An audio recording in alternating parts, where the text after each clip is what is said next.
Entonces, vamos al grano porque algunos sé que tienen un poquito de apuro. Por ahí me enteré de un evento que está corriendo paralelamente, pero yo sé que esto va a estar mucho más interesante. Eso se los puedo, con mucha seguridad se los puedo decir. Entonces, comencemos desmitificando, porque esta charla tenía un nombre bastante llamativo, ¿verdad?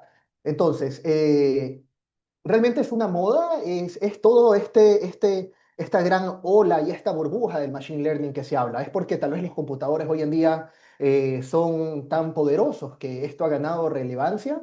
eh, y esto me lleva en primer lugar a este famoso meme que yo compartí en algún momento. Recuerden que esta charla da una perspectiva muy personal desde mi punto de vista, desde el lado de la estadística. Y este meme circulaba por ahí, en algún momento yo mismo lo compartí, y decía, en el 2009 esa ecuación que representa la expresión matricial de un modelo de regresión múltiple, eso es estadística. Se conoce como un modelo básico estadístico. Sin embargo, en el 2019, que era la época que este reto de los 10 años estuvo de moda en redes sociales, es gracioso porque está la misma ecuación y dicen, bueno, mágicamente ahora eso es machine learning con un cierto toque burlesco, sarcástico. Y yo cuando lo compartí con ese mismo espíritu. Entonces dije, bueno, se están inventando el agua tibia acá. Vámonos con otro buen meme. Y si ustedes ven, como siempre mencionamos, muchos estadísticos, datos mata relatos. Si ustedes buscan en internet, encontrarán este tipo de memes. Entonces existe aún incluso residuos de esa onda de tratar de mencionar o tratar de pasar la idea que el machine learning, como en esta imagen, es simplemente estadística un poquito adornada, ¿sí? En este caso vemos que le colocan un marco y de repente yo puedo hacer tal vez ruido, vender humo y de repente esto se llama inteligencia artificial. Entonces, algo que me hacía mucho ruido cuando yo recuerdo que cuando fue la ola del machine learning, propiamente cuando comenzó a golpear fuerte, yo estaba estudiando el doctorado, yo ya había tomado algunos cursos de muchos métodos estadísticos muy relacionados con el aprendizaje de máquinas. Entonces, yo realmente comencé a creer un poco esto hasta cierto punto porque muchos de los métodos que se utilizaban y se presentaban como inteligencia artificial eran cosas que en una carrera de estadística o en una carrera incluso de ingenierías o de administración, de economía, yo los pude haber visto como modelos de regresión, modelos de predicción, modelos de pronóstico en series temporales, métodos para reducir dimensiones como el análisis de componentes principales, cosas que de repente yo ya he visto en mi carrera, ahora le llaman inteligencia artificial. Entonces, ¿de qué estamos hablando? Entonces, comienzan a surgir aquellas dudas. Entonces, muchos estadísticos, y me incluyo en la debida época, nos golpeó mucho en el orgullo, ¿sí? Y fue como que, ¿sabes qué? La estadística comenzó a perder un poquito de potencia y todo se hablaba del ML y la inteligencia artificial. Y bueno, sí, yo decía, nada, eso de ahí es solo estadística adornada, ¿sí? Simplemente, como en el punto 2 si la regresión hoy en día dicen que es Machine Learning, entonces yo me declaro un experto en Machine Learning, porque además con un pregrado, maestría y doctorado en estadística, yo tenía conocimientos suficientes de modelos de regresión bastante avanzados. Entonces yo dije, bueno, tal vez ya sé la mitad de la famosa inteligencia artificial. Entonces, y por último, este rechazo que es muy típico, lo he escuchado de muchas partes, lo he escuchado de colegas, lo he escuchado de gente en la industria, este rechazo a lo desconocido y a lo que no se entiende, ¿verdad? Y es esto de decir, el Machine Learning es una caja negra donde ni ellos mismos, quienes hacen o desarrollan el Machine Learning, ni siquiera entienden por qué funciona. Entonces, ¿hasta qué punto esto es verdad? Y yo estoy segurísimo que muchos de ustedes creo que pueden reaccionar. Yo sé que tienen ciertas restricciones acá, pero creo que pueden reaccionar. Algunos de ustedes habrán escuchado esta famosa frase de la caja negra y de que ni los que desarrollan estas cajas negras saben cómo funcionan. Entonces, esto le resta valor a científicos del área de ciencias de la computación, a matemáticos, a estadísticos, a gente que está desarrollando doctorados, agentes científicos que trabajan en departamentos como Meta, que trabajan hoy en día en grandes empresas, en Nvidia. en Google y están desarrollando modelos con toda la rigurosidad científica para que todo esto se reduzca a ni ellos mismos saben lo que están haciendo o por qué funciona. Entonces, una de las cosas que debemos tener claro siempre los que hacemos ciencia, principalmente los que nos debemos a la ciencia, es tener clarísimo por cómo está construido el método científico. Nosotros, a pesar de todas estas dudas que yo tenía, uno planta ciertas hipótesis y las hipótesis iniciales que yo tuve poco a poco, conforme fui aprendiendo, las comencé a ir rechazando. Entonces, esta frase dice, los analfabetos del siglo XXI no serán aquellos que no sepan leer y escribir, sino aquellos que no puedan aprender, desaprender y reaprender. Entonces, es esa capacidad de ser maleables, principalmente hoy en día, en este mundo donde hay muchísima información, donde hoy en día hay tanta información y debemos saber validarla, y principalmente donde el estado del arte, el desarrollo de los métodos principalmente de optimización, métodos, digamos, de aprendizaje automático, métodos que nos permitan hacer predicciones, inferencia, análisis de datos, se están actualizando con una velocidad muy rápida, muy vertiginosa. Entonces, ¿dónde radica la diferencia? Entonces, vamos a comenzar a plantear acá esto que Breiman en 2001 él escribió en un artículo y habló sobre las dos culturas que existen. Y esto es lo primero que yo debo tratar de entender, que no está mal pensar diferente. Y ese pensar diferente atiende otras necesidades. ¿Ok? Entonces, la principal diferencia está entre explicar y predecir. Estas son las dos culturas. La cultura del modelado de datos, que principalmente es lo que hace la estadística. Este asume un modelo matemático estocástico. Esto quiere decir que en alguna de sus componentes involucra una variable, ¿verdad? Que no es un valor fijo, es una cantidad la cual varía y además yo voy a asumir, entiéndase que las variables una vez que yo tengo una muestra, obviamente tengo valores observados, porque podría sonar un poquito contraproducente variable fija, ¿no? ¿Ok? Una vez que yo tengo datos, la variable, ¿verdad? Yo tengo un registro, tengo valores que han sido observados, pero esos valores observados yo puedo asumir que siguen un patrón. Esto, la teoría de la probabilidad, nos permite asumir y decir que tiene una distribución de probabilidades. Esta construcción matemática, esta metodología permite que yo pueda validar la calidad del modelo y la calidad de sus resultados a través de pruebas de hipótesis, en general, pruebas de bondad y ajuste, intervalos de confianza y el famoso valor T. ¿Ok? Aquí nosotros buscamos el por qué, no solo construimos el modelo. Quiero saber qué variables son estadísticamente importantes. Y aquí entra la palabra mágica estadística cuando hablamos de modelos que es significativa, ¿verdad? Entonces, si ustedes ven el gráfico en la parte inferior, yo tengo un conjunto de variables independientes, también llamadas variables predictoras, que son las X. Yo ingreso estas variables a un modelo estadístico debidamente estructurado, parametrizado en la mayoría de sus casos, y yo lo que obtengo es una respuesta, un valor estimado, una predicción. ¿Ok? Entonces, recuerden que en la vida real ahí en medio hay una realidad que yo no conozco. Y como dijo Botts en algún momento, todos los modelos estadísticos están equivocados, simplemente no son algunos útiles, ¿ok? O lo suficientemente útiles.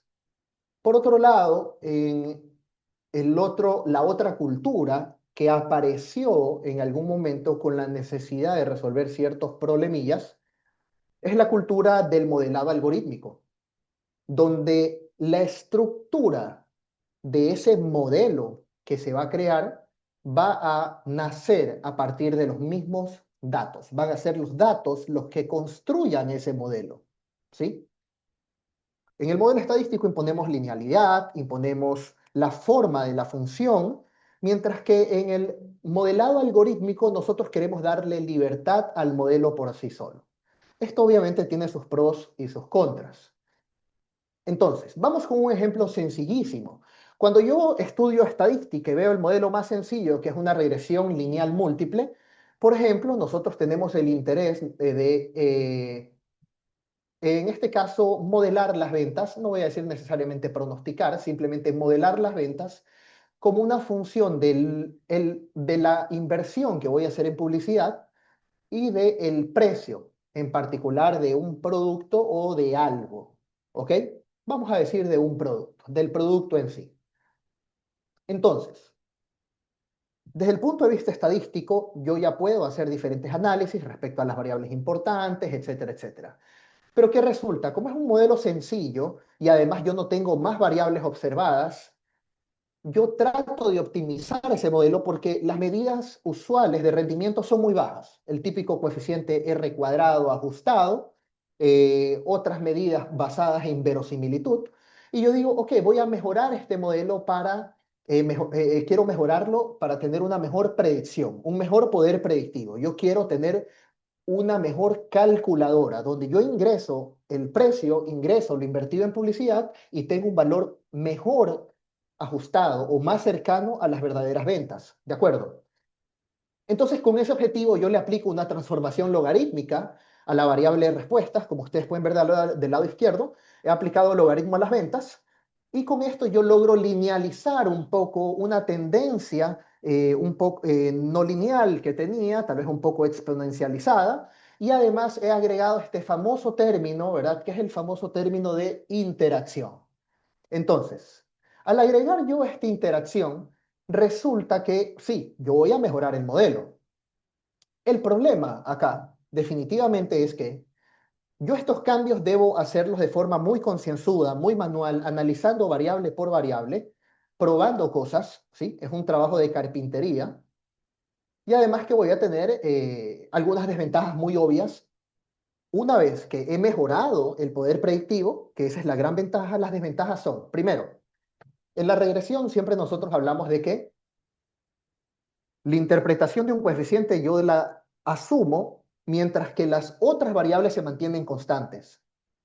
Pero si yo aumento la publicidad, el impacto de las ventas va a depender también del precio porque yo he agregado un término de interacción. Entonces, realmente yo no puedo tener las interpretaciones limpias que podría tener si no hubiese agregado la interacción. Además, al haber alterado la escala, colocando un logaritmo, las interpretaciones ya no se hacen de la forma lineal, como yo interpreto en la regresión, que digo por cada unidad que aumento, por cada $1000 que yo invierto en publicidad, mis ventas aumentan en 68 unidades promedio.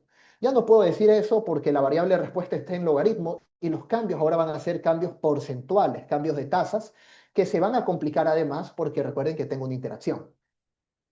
Y por último, y algo no menos importante, de hecho bastante crítico, es que en estadística, cuando hablamos que un término, una variable afecta significativamente, es porque la inferencia lo respalda. Es decir, el proceso inferencial que normalmente nosotros nos fijamos en un valor P, en el caso de este modelo más complejo, yo puedo decir tal vez que la publicidad sí apalanca de forma significativa, afecta, tiene un efecto significativo sobre el logaritmo de las ventas. Pero esto no implica realmente que lo haga sobre las ventas en sí, porque el logaritmo de las ventas es una nueva variable aleatoria. Y recuerden, yendo un poquito a la parte fundamental, que los modelos de regresión, por definición, lo que ellos predicen es la media, es el valor esperado condicional, es decir, el valor promedio de ventas que voy a tener, supongamos en unidades o en dólares, como yo lo esté midiendo. ¿Ok? Entonces comienzo a perder este tipo estas que eran ventajas anteriormente. ¿Qué ventajas sí gano? Gano obviamente la precisión, porque fue el objetivo principal, y voy a lograr, por ejemplo, en el caso de aplicar logaritmo, transformaciones, etcétera, voy a lograr satisfacer ciertos supuestos, como por ejemplo lograr homocedasticidad, que es estos supuestos de tener varianza constante. Entonces, explicarle en este ejemplo, explicarle una acción directamente al jefe del departamento de marketing se nos va a volver un dolor de cabeza. Entonces, ¿las cosas se pueden complicar más? Sí, mucho más. Y es aquí donde vamos a entender por qué el ML, el Machine Learning, va a ganar relevancia. Si en lugar de dos variables yo tengo 500, que esto es muy común en negocios. Yo tengo datos socioeconómicos, yo tengo datos transaccionales, yo tengo enriquecimiento de datos y tengo datos acerca de datos en general estructurales. Hablemos, pensemos de la parte específicamente demográfica o de sector al cual pertenece el cliente. Yo teniendo centenas o a veces miles de variables, ¿cómo yo puedo proceder ahora a la regresión? Aquí, cuando tengo miles de variables, el principal problema que salta a la vista es la multicolinealidad, ¿verdad? Porque yo comienzo a tener información redundante que en los modelos matemáticamente es muy nocivo, porque los modelos matemáticamente están invirtiendo matrices, necesitan ciertas condiciones de independencia lineal para funcionar bien. Entonces, comenzó a nacer la necesidad de crear modelos automáticos que en este caso seleccionen variables, hagan una selección automática de variables y me digan, mira, estas variables son las más importantes, ¿ok? Me maximizan el rendimiento, alguna medida, algún criterio de performance, de rendimiento, ¿verdad? Entonces, y con eso yo alivio la multicolinealidad. Y es por eso que en sus momentos nació la regresión Rich o regresión Cresta, y luego apareció una solución más matemática que es la regresión Lazo, ¿ok? Métodos que aprendemos obviamente en el programa de Machine Learning. Por último, piensen en todas las combinaciones que yo podría hacer de variables. Es imposible computacionalmente hasta hoy en día, si ustedes piensan en las posibles combinaciones solo con 10 variables y que ustedes van a probar posibles interacciones hasta grado 2, es decir, las variables pueden aparecer tal cual o al cuadrado, como en este ejemplo que se habla de la edad al cuadrado, estamos hablando que computacionalmente no vale la pena ni siquiera hacerlo. ¿Sí? Y habrán métodos de Machine Learning que en una fracción de segundos van a encontrar un resultado mucho mejor, ¿sí? A través de heurísticas y no va a tener que hacer este abordaje que no tiene ningún sentido y no está optimizado. Entonces, yo no tengo la capacidad de andar probando cada variable al cuadrado, cada variable con algún tipo de transformación, o estudiar ciertos puntos de corte, y esa interacción humana, ¿verdad? No se vuelve viable cuando tengo cientos de características. Eso es lo que se debe entender y que es hoy en día es lo común, es lo normal, es lo usual en el mundo de los negocios. Es lo usual en ciertas áreas de la ciencia, como las áreas biológicas, genéticas, ¿verdad? Tenemos cientos y miles de variables. ¿Ok? Entonces, todo esto requiere un tratamiento metodológico diferente. Vamos con el puente histórico. Entonces, ¿cómo aparece el ML? ¿Cómo fue su construcción? ¿Dónde aparece esta necesidad y en qué punto? Entonces vamos desde las bases. Tenemos el padre de la estadística del lado izquierdo, Ronald Fisher, ¿verdad? Lo conocemos como el padre de la estadística, él es el que desarrolló realmente los fundamentos que conocemos y usamos hasta el día de hoy, ¿sí? Y son cosas que jamás pasarán de moda porque son los fundamentos que rigen, por ejemplo, el diseño experimental, que rige y es el estado del arte principal para nosotros poder probar nuevos productos como medicinas, materiales, absolutamente todo lo que necesita un control riguroso antes de salir al mercado, ¿verdad? Jamás dejaremos de usar estos métodos estadísticos básicos que van a modelar la incertidumbre. Y tenemos del lado derecho a Arthur Samuel, conocido como el padre del Machine Learning. Y si ustedes ven su primer artículo, su trabajo, no su primer artículo, su trabajo seminal importante de Machine Learning, el primero del año 59. ¿Cuántos se imaginaban que desde este año ya existía el Machine Learning? ¿Verdad? Año 59. ¿Y qué dice su artículo? Es sobre algunos estudios de estrategias para jugar damas con el computador, ¿verdad? Estrategias. Entonces, el objetivo tal cual del computador era jugar damas y ganarle a un ser humano. Por ahí ya vamos afinando y nos damos cuenta que el objetivo es muy puntual, ¿sí? Ganar el juego. Tengo una métrica bien definida a la cual yo apunto. Por acá vemos a Evelyn Fitz, ahí está su foto.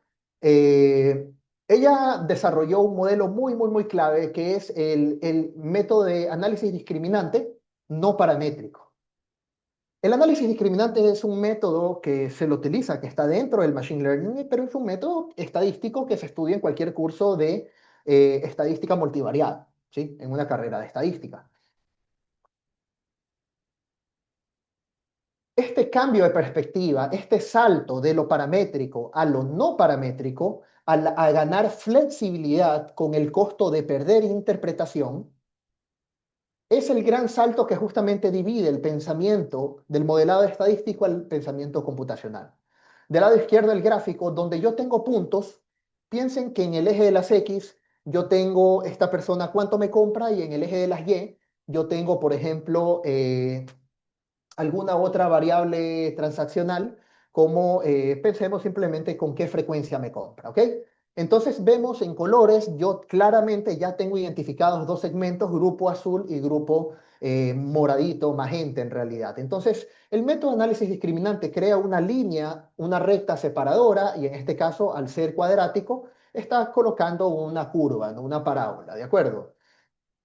Ella decidió, vamos a desarrollar un método más flexible y aparece el método KNN, el método de los n vecinos más cercanos, donde si ustedes ven la frontera, deja de ser una estructura paramétrica sólida, ¿verdad? Un polinomio de orden 2 que tenemos su forma ax cuadrado más bx más c de nuestro amigo Baldor, ¿verdad?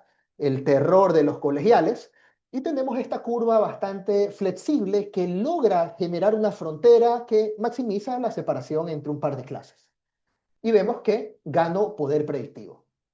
Entonces, es aquí donde la naturaleza no paramétrica que tiene el Machine Learning, los métodos matemáticos, estadísticos no paramétricos que están ahora dentro del Machine Learning, es una gran ventaja porque nos deshacemos de muchos supuestos distribucionales paramétricos que tienen los modelos tradicionales estadísticos y se enfocan más en la construcción a través de los mismos datos. Entiéndase la diapositiva anterior. Antes yo decía, voy a utilizar una recta separadora, voy a utilizar una parábola separadora. Y si no me iba bien, yo me ponía imaginativo y decía, voy a utilizar un radio, ¿verdad? Una esfera separadora, dependiendo de cómo sea la separación. Pero ¿por qué no decir, voy a dejar que los mismos datos creen una frontera que sea adecuada? Yo no sé cuál va a ser porque no he visto los datos, pero vamos a dejar que sean ellos los que hablen y construyan esa función. Esas ideas llevaron a unos trabajos importantísimos como de Grace Waba, que justamente ahora en octubre, creo que fue, sí, en octubre, estuve en el Congreso Mundial de Estadística y ella recibió el premio Nobel, entre comillas, de estadística por estos desarrollos precisamente, porque crea todo este fundamento para el Machine Learning y mucho de lo que hoy en día se usa en inteligencia artificial. Dejar de hacer el trabajo manual, porque simplemente tengo cientos de variables, tengo miles de variables, tengo patrones complejos y ya no puedo hacer un trabajo manual, no es de interés, de acuerdo al objetivo final, hacer un trabajo manual y debo dejar que los datos hablen por sí solos.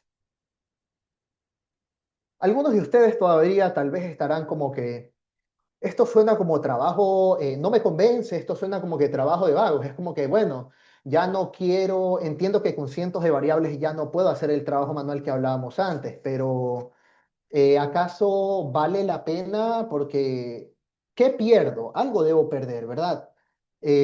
Justamente vamos a hablar de eso más adelante y la idea es que quede súper claro cuándo utilizar un algoritmo de estos, cuándo gana relevancia y cuándo me voy por lo clásico, ¿verdad? Que es uno, nuevamente me lleva a una de las frases que coloqué al principio, en esta oportunidad, en esta capacidad de aprender y desaprender, que es justamente no casarnos con un método, no casarnos con un lenguaje de programación, ¿sí? Lo mismo acá, R o Python y las discusiones trilladas de siempre, sino siempre estar abiertos a aprender nuevas cosas y saber qué nos viene mejor y bajo qué condiciones. Entonces, ¿cómo fue evolucionando los modelos? Desde los modelos estadísticos más básicos, la regresión lineal, LM, los modelos lineales generalizados, donde se incluye la regresión logística, el método más básico y más utilizado para hacer clasificación en general, ¿ok? Y algunos otros modelos que entran en este gran clúster de los modelos paramétricos estadísticos, lo que tradicionalmente uno aprende, ¿no? Los modelos, incluso para series temporales, que están aquí, el ARIMA, SARIMA, etcétera, están dentro de estos modelos paramétricos. Luego tengo modelos semiparamétricos, modelos como los modelos aditivos generalizados, aparecen los splines de regresión multiplicativos, aparece la regresión cuantílica, algo que me especialicé bastante durante mi posgrado, y ya son modelos que al decir semiparamétricos, es como que tengo parámetros fijos, cosas que se calculan fijamente, y que eso ya me da una estructura un poco más rígida, pero al mismo tiempo al decir semi es como que somos flexibles, pero no tanto, ¿sí? Entonces nos alejamos un poco, mejoramos la flexibilidad, ¿ok?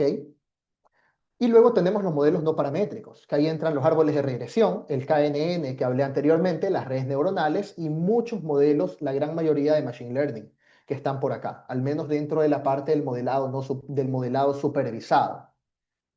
Aquí la estructura va a nacer propiamente de los mismos datos. Entonces, Cristian, al yo avanzar en este sentido, al ganar poder predictivo, al ganar flexibilidad que se traduce en poder predictivo, ¿qué pierdo?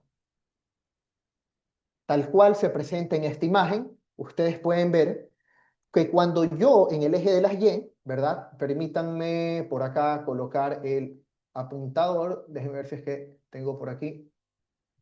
Sí, ok. Aquí está. No, se me escondió el apuntador. Ok, déjeme callar a Google.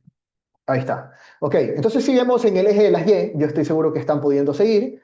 Si vemos en el eje de las Y, acá con mi puntero, tenemos el poder predictivo. Entonces, cuando yo necesito un modelo con mayor poder predictivo, si vamos subiendo, nos damos cuenta que los modelos con menor poder predictivo es la regresión lineal, ya en el mundo del machine learning y los grandes modelos, ¿no? Y ni siquiera eso, y hablando de la ciencia de datos.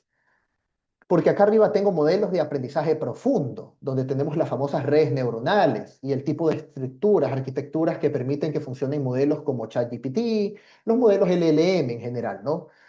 Los más bajos es la regresión lineal, luego tenemos modelos clásicos como la regresión logística, aparecen los modelos de Machine Learning desde lo más básico, árboles de decisión, KNN, bosques aleatorios, todos los algoritmos que se hacen por boosting y por ensamble, ¿verdad?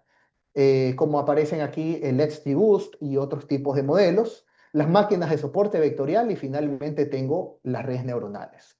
Pero conforme yo fui subiendo, yo veo que voy cayendo en el eje de las Y, lo que yo voy perdiendo es interpretabilidad. Y ese es el costo que vamos a pagar. Entonces, conforme yo tengo un mejor modelo en términos predictivos, lo que yo pierdo es calidad de interpretación. Y la pregunta válida acá es, ¿vale la pena? La respuesta obvia es por supuesto que sí. ¿Por qué? Porque dependiendo de la tarea, al construir, por ejemplo, un LLM, Gemini, ChatGPT, Cloud, Grok, todos estos modelos, realmente lo que nos interesa es el alto poder predictivo y la capacidad de respuesta, ¿verdad? Orientada al usuario, más no entender cómo él logró hacer estas conexiones para darme la mejor respuesta. Entonces, las estructuras más básicas no van a ser capaz de aprender todos los patrones que tiene que aprender un lenguaje de grande, ¿no? Como estos modelos que hoy en día son parte de nuestro día a día.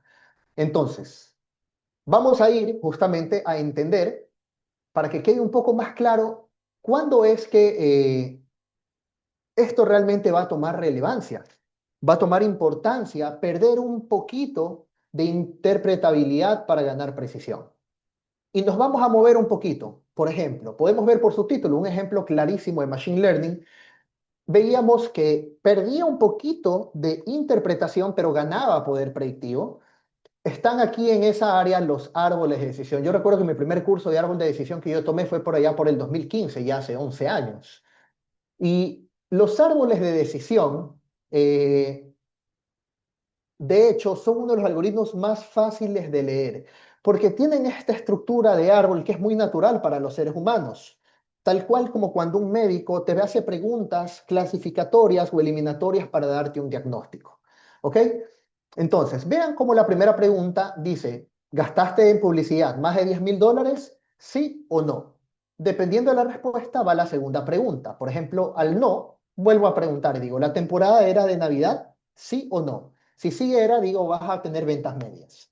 ¿Ok? Si no era temporada de Navidad, voy a decir, vas a tener ventas bajas. Si sí gasté más de $10,000 en publicidad, vean el tipo de pregunta que tengo aquí. Dice, ¿el precio es menor que el valor promedio del precio? ¿Sí?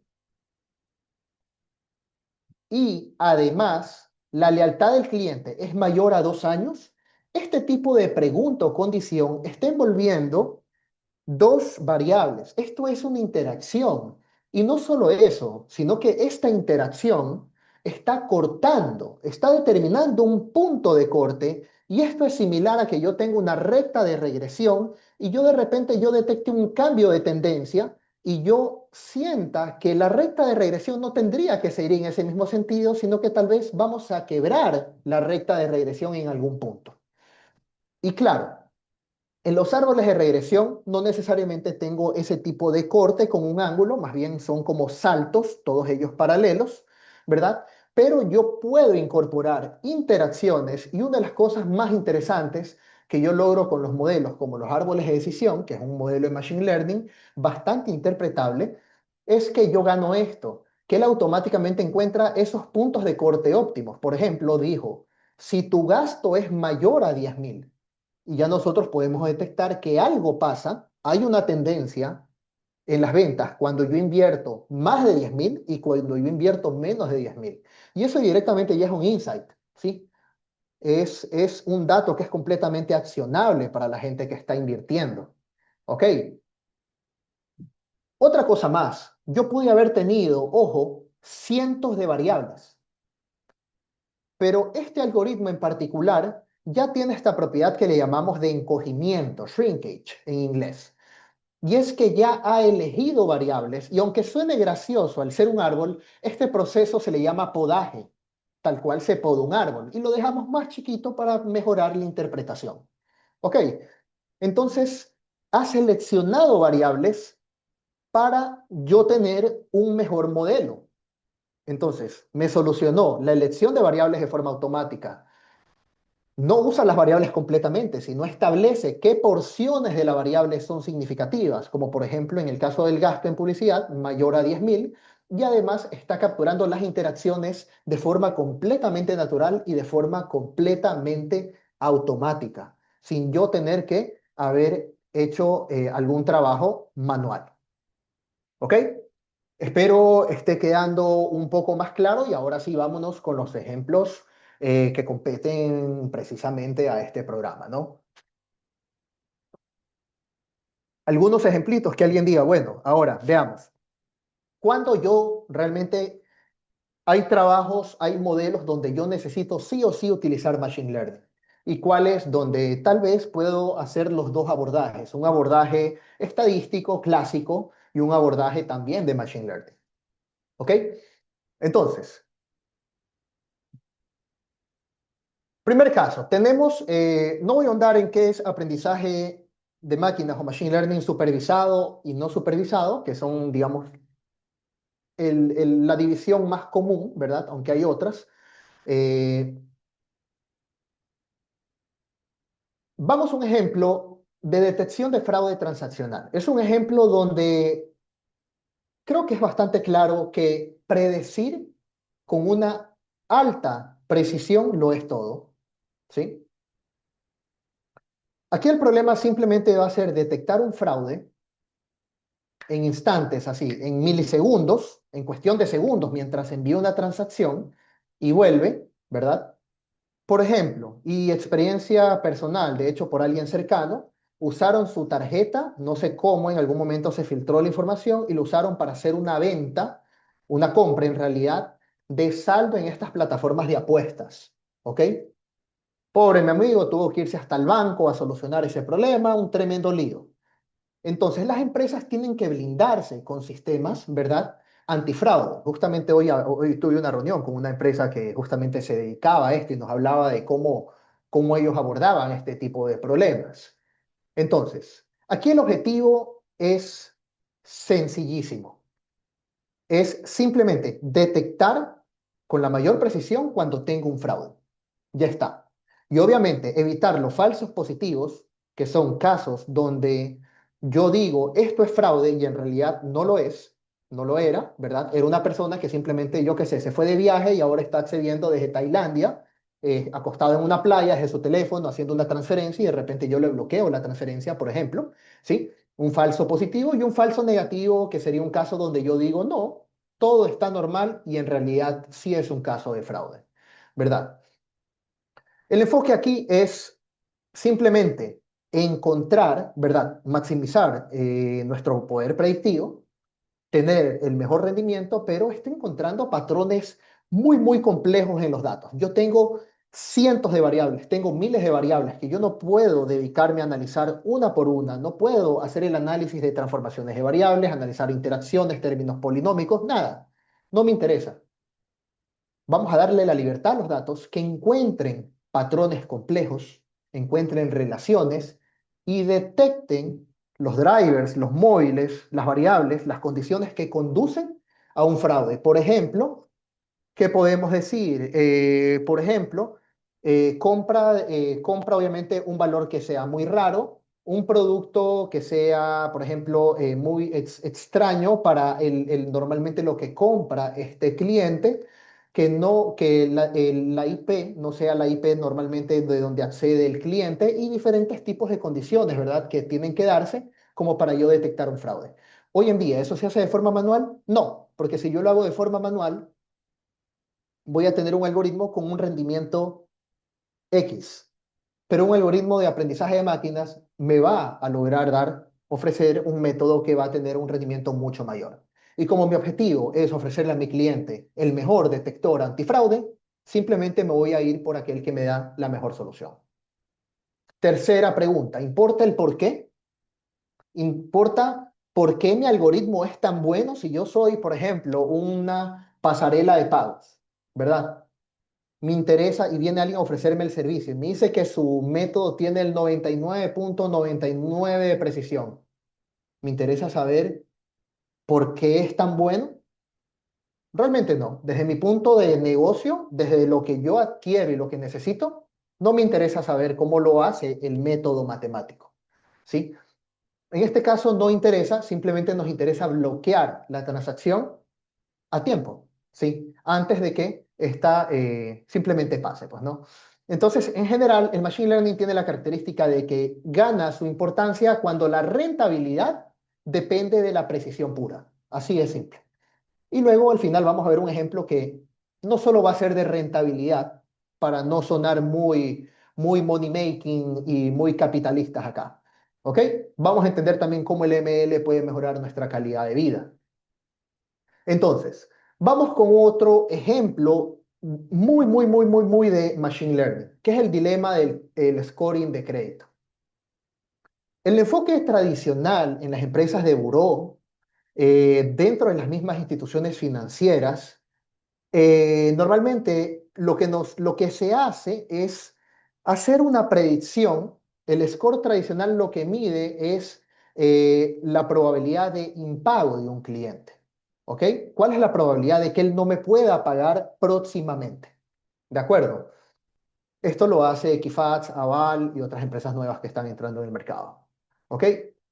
Entonces, para esto usamos modelos de clasificación muy tradicionales, los que se han usado toda la vida, por ejemplo, la regresión logística, la cual es bastante preferida. ¿Por qué?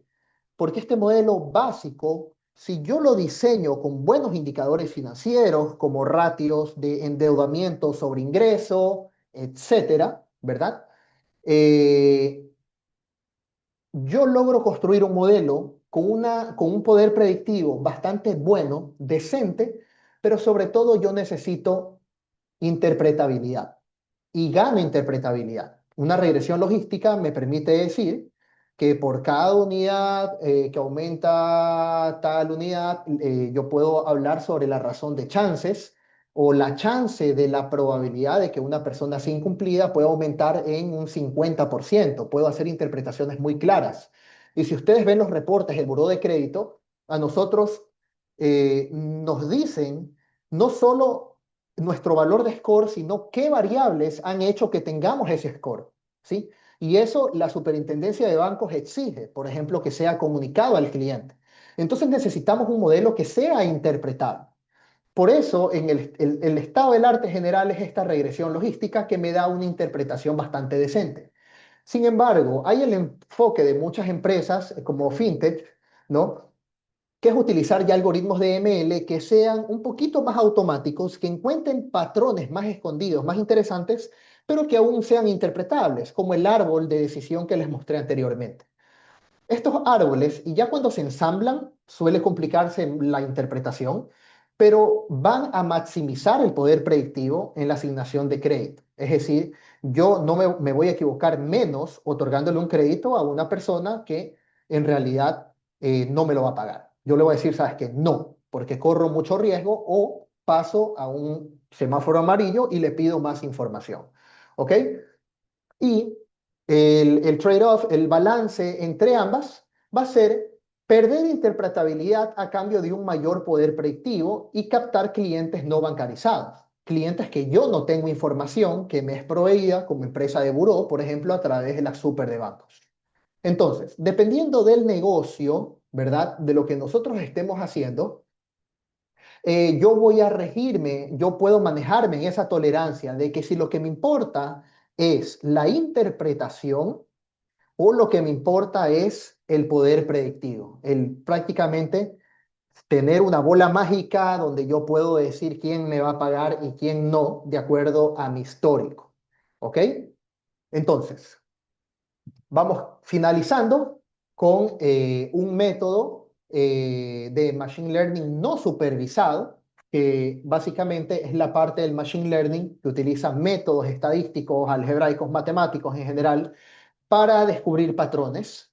Y tenemos la famosa aplicación del Machine Learning de la segmentación de clientes, donde nosotros no sabemos qué buscan nuestros clientes ni cómo agruparlos. ¿Ok? Tengo clientes, quiero lanzar una campaña, ¿sí? Específica para un grupo específico de clientes. Entonces, ¿cómo yo puedo caracterizar a estos clientes? ¿Qué etiquetas les puedo colocar a ellos? ¿Cómo los puedo llamar? ¿Sí? ¿Cómo yo los puedo identificar de acuerdo a toda la transaccionalidad y además a otras características que ellos tienen, como pueden ser características geográficas, características transaccionales un poco más estructurales como la sucursal en la que me compran, entre otros? Entonces, aquí yo no tengo un objetivo claro donde yo digo aumentar poder predictivo. Yo no tengo la respuesta para yo validar si el algoritmo responde bien, como en los casos anteriores, donde yo sé si la persona históricamente pagó o no. Yo meto los datos de la persona en una calculadora y digo, mi algoritmo dijo que pagó y comparo, ¿pagó o no pagó? Y digo, no pagó, se equivocó. Y cuento la tasa de error, ¿verdad? Acá, por eso se llama no supervisado, yo no conozco la realidad. Yo tengo clientes, ¿sí? Y yo le digo al modelo, encuentra patrones en sus comportamientos y dame 5 grupos o dame los grupos que tú creas, dependiendo del algoritmo que estemos utilizando. ¿Ok? Y aquí aparecen los algoritmos de clustering, como el famoso K-medias, K-medoides, aparece DebScan, que es un algoritmo basado en densidad, y comienzan a encontrar la estructura en los datos. ¿Ok? Y luego pasamos de clientes completamente sueltos a grupos de clientes, donde yo veo que tal vez algunos clientes ya hacía sentido que estén juntos porque yo sé que ellos se parecen en la forma como me compran o en sus montos, en geográficamente, en sus giros de negocio, entonces yo sé qué productos me compran, pero habrán grupos que yo no esperaba que se creen. Y esa es la magia de la matemática que hay detrás, que va a lograr encontrar y descifrar patrones que van a ser completamente desconocidos para nosotros y va a crear estos grupos donde yo como analista debo ser capaz, junto con la persona que conoce sobre el negocio, sobre en particular, y va a etiquetar a estos grupos y va a decir, mira, a este grupo de clientes que aparecen de vez en cuando, y me compran valores medios, les vamos a llamar los clientes pique y pase. ¿Ok? Esos son clientes que tienen cierto potencial y debo buscar estrategias de mercado como para poderlos fidelizar o para que me compren con mayor frecuencia, porque lo más probable es que le estén comprando a alguien más y que yo sea su plato de segunda mesa. ¿Ok? Entonces, crear esta segmentación, tener claros estos grupos, me permite justamente tener estos nichos donde yo voy a hacer de una manera óptima una activación de una promoción, de un producto en particular, de una campaña, ¿no? Entonces, realmente cuando, como en este caso, donde no sabemos lo que sabemos, el ML va a ganar también muchísima importancia. Entonces, al final, concluimos, necesidad o moda. Es una clarísima necesidad hoy en día.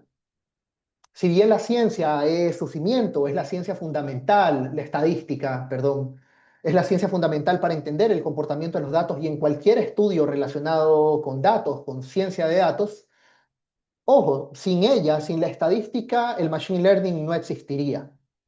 Y como pueden ver en el diagrama del lado derecho, no toda la estadística es machine learning, ni inteligencia artificial, ni viceversa, ¿sí? Son dos competencias completamente distintas que se intersectan y donde existe una sinergia muy, muy fuerte y no hay una competencia. Estas se complementan y esa es la importancia de entender ambos. Y en mi caso, pues, yo ya sabía estadística y yo dije, entonces yo sé machine learning. Pues no, ¿ok? Es otro mundo completamente distinto desde cómo se debe tratar, optimizar, qué problemas resuelvo, cuál es el enfoque que le doy. Eh, y bueno, al final estas no compiten, les decían, sin embargo, hoy en día para los negocios modernos que buscan velocidad, precisión, aplicar machine learning es indispensable.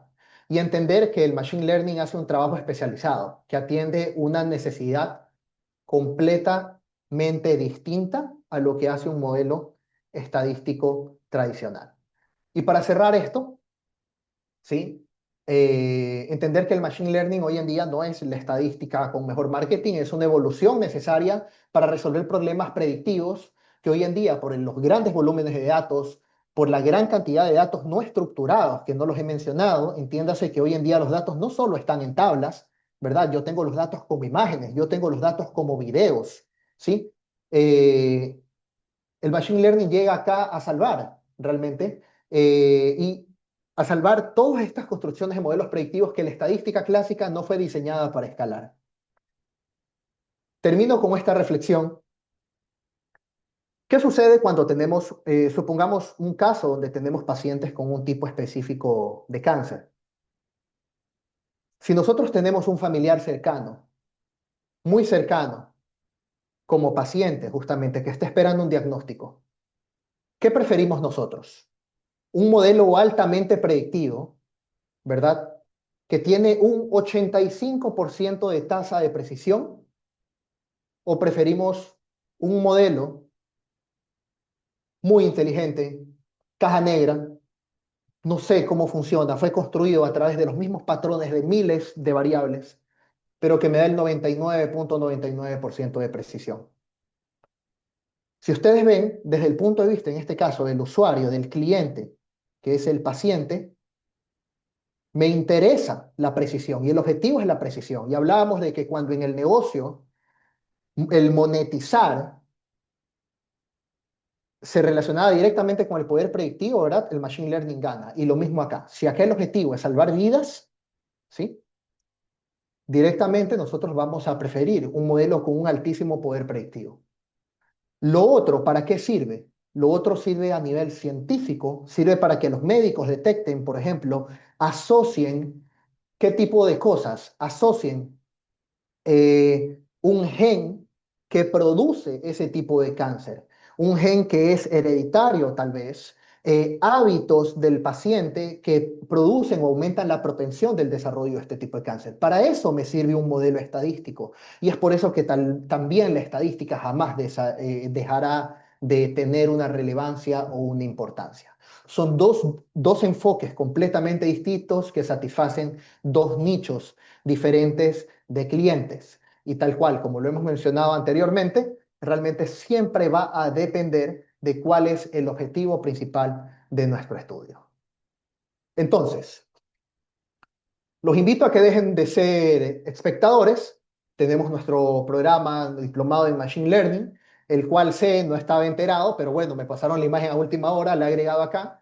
Las personas que están conectadas acá, entiendo que están haciendo un registro de asistencia también, pueden acceder a un 15% de beca al programa. La modalidad es 100% online, tenemos clases 2 veces por semana en la noche. Yo soy profesor del segundo módulo, las clases quedan grabadas, tienen una serie de recursos, actividades a través de la plataforma de aula virtual de la SPOL. Y bueno, nada más, una grandísima oportunidad para que ustedes puedan llevar hoy en día, aprender estas habilidades que están en una demanda altísima, pues, ¿no? Si quieren saber un poquito más, también les dejo por acá este QR que los va a llevar directamente a nuestra página web donde podrán encontrar más información. Y bueno, muchísimas gracias. Espero haya sido de su agrado y haya quedado mucho más claro si era moda o no.